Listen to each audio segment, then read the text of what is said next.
Hello everybody, how you doing today? Let's talk about supplies, the basic supplies to start junk journaling. I'm going to start with the most obvious, and that's going to be paper. Yep, you can use any kind of paper that you have on hand. You don't have to do anything special. Graph paper, notebook paper, this is copy paper. This is copy paper that I dyed in blue food coloring. This is copy paper that I have, it's called coffee dyed copy paper, which is a mouthful to say. It's just plain old copy paper. It's been colored in coffee dyed paper again with some splatters. More coffee dyed paper. As you can see, it makes it look antique-y and old. Gives it a really cool sound too, if you like the sound of paper. And this is copy paper that I laid on one of those old plastic table runners or placemat that has the designs in it. I just laid a plain white piece, put the whatever on top, the placemat or the table runner, and then I put some whatever color food coloring in a spray bottle with water. Sprayed it lightly, and you get your cool design right there. This right here is copy paper. I took some party streamer, soaked it in a bowl with water, pulled it out, and then just laid it on my paper, and it made these designs, and it kind of bled out a little bit and put a little bit light color everywhere else. You can use calendars. You know, any kind of calendar, even the one that hangs on the wall, but I get these at work, the great big desk calendars. And as each month goes by, I take them and bring them home because I love putting those in my journals. You can get scrapbook paper. Now, you can buy the pad of scrapbook paper, which is what this came out of. Or you can go to Hobby Lobby or Michael's or wherever, whatever craft store, and get the single sheets. So scrapbooking paper comes in really handy. Dollar General has now started selling scrapbooking supplies, and they have packs of scrapbook paper. I have a big pack, some of the 12 by 12s. I didn't get it out, but these are the smaller packs. I mean, they got some cute stuff, and it's not a bad price. So you can go there and get some. Oh, this one here I haven't used yet. I haven't even opened it up. You can also hit up thrift stores now. I'm telling you, I get a lot of my stuff from thrift stores. You'd be amazed at the packs of paper and stuff like that that you can get. Okay, paper, absolutely number one on the list. Now, number two, gonna have a way to cut this paper. Scissors, pretty good. Guillotine, even better. You also want to get a good ruler. I like the metal one. And some kind of a blade with a sharp razor, because you're going to trim paper up. And we'll get into that a little bit later. So, these come in really handy for that. And then you're going to need glue. Now, let me just tell you, I have 4 different kinds of glue that I use on the pretty regular here. You do not have to do this. You can just stick with one glue. You can stick with Elmer's glue till you get the hang of this, whatever you want to do. So, we're going to start off with Fabri-Fix. Fabri-Fix is a wet glue, so you can you have a couple of minutes to wiggle it around before it sets and starts to dry. This is great to glue fabric onto paper, ribbons onto paper, lace, whatever you want to do. This is what you want right here. Perfect for that. Like I said, this is a little bit of a wet glue, so it gives you a little bit of play time to wiggle stuff around and make sure you get it where you want it. Always have this on hand. Art glitter glue. No glitter involved, I promise you. This is another one I always have on hand. These are the two that I use the absolute most. The glitter glue, art glitter glue, is more like an Elmer's glue. It's a white glue, and this dries pretty quick. As you can see, this is a pin, just a little straight pin. So it's a very fine line, so this is great for small detail gluing that you need to do. But this dries quick. I love this glue as well. And then there is the Tombow Aqua Mono Glue. This is also a very wet glue, so this gives you time to wiggle around and adjust and do what you need to do. Not my absolute favorite, but I do use it. And what I do like about this glue is it has the pen tip, so it's the thin, narrow tip on one end, and on the other is a broad.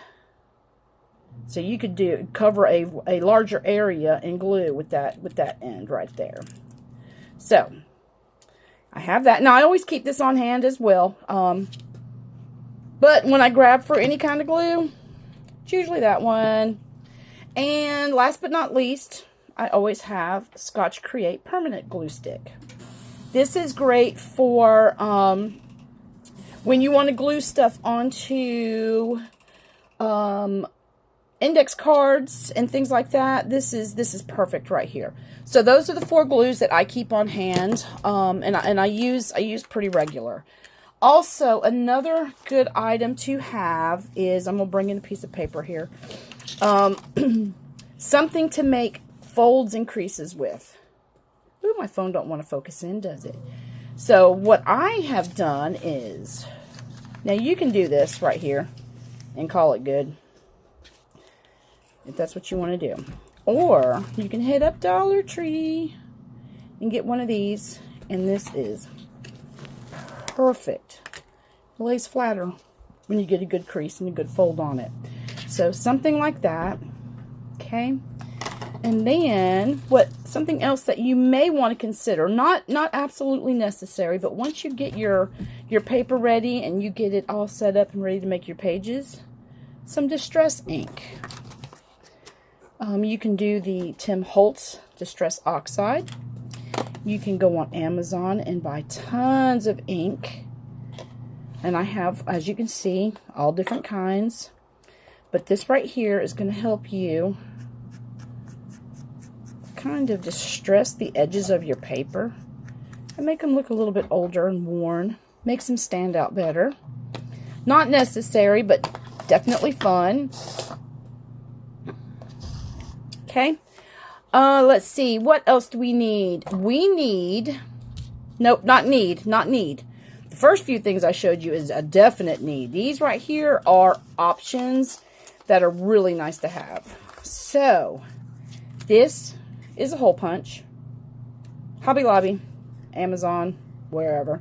As you can see, it's a perfect circle. And what I use them for is, if I want to make something into, let me flip this around. Say I want to make this a pocket, okay?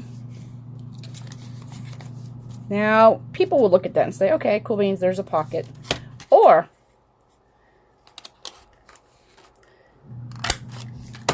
we can do a little half circle. Now they know for sure it's a pocket. Okay. Not necessary, but pretty cool. And then you can get one of these right here, and this is to round off corners. So, let's just say we want to make this rounded off. Nice. Or this one, we'll make it a little bit smaller. And that didn't work out the way I wanted it to. But these are, again, not necessary, but they make it fun and gives it extra little detail on your work. Something else that you're going to have to get. Something to punch holes with. Now, you can buy this kit right here on Amazon. And it has an awl, which is very sharp. It has your, what they call bone folders, which is great for creasing your papers. Okay. And this one came with 2 of them. And it comes with the needles to sew your papers together. And your waxed thread. Waxed thread will keep it from whipping. Alright, so let's look into to this awl that comes with it. So when you get ready to start making your journal and you have to do your pages, this is your center line. This is where you're going to sew. You've got to get some holes punched in it, so you're able to sew. So you need something to create holes with. This is one of the easiest ways. This is a cheap way to do it right here. There are other options. If you wanted to spend a little bit more money, there is the Crop-A-Dile Big Bite. And if you look right here, you'll see it'll punch holes. There you go. Easy enough. This is a little more pricier than the awl, so you have to decide how you want to work that out. Alright, so those are your basic supplies that you're going to need to get started with. What we're going to do is, here in my next video, we're going to talk about what a signature is, and we're going to talk about how to make signatures, get them sewn,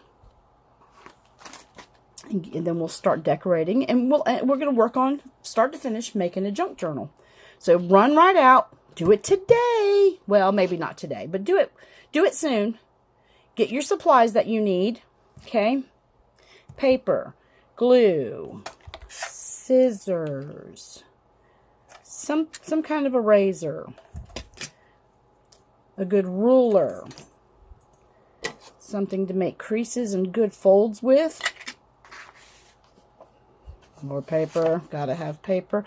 The easiest and cheapest way to go about getting paper seriously right now is just go ahead and get you a ream of copy paper, and we can dye it, color it, until you decide if this is what you want to get into and spend your money on, because I promise you, if you like it, oh, it is a journey. Okay, so get these supplies, and then we're going to meet back here really soon, and we're going to make signatures. And then we're going to get started on making a journal. All right, y'all. You have a very blessed day, and I will see you back here soon. Bye.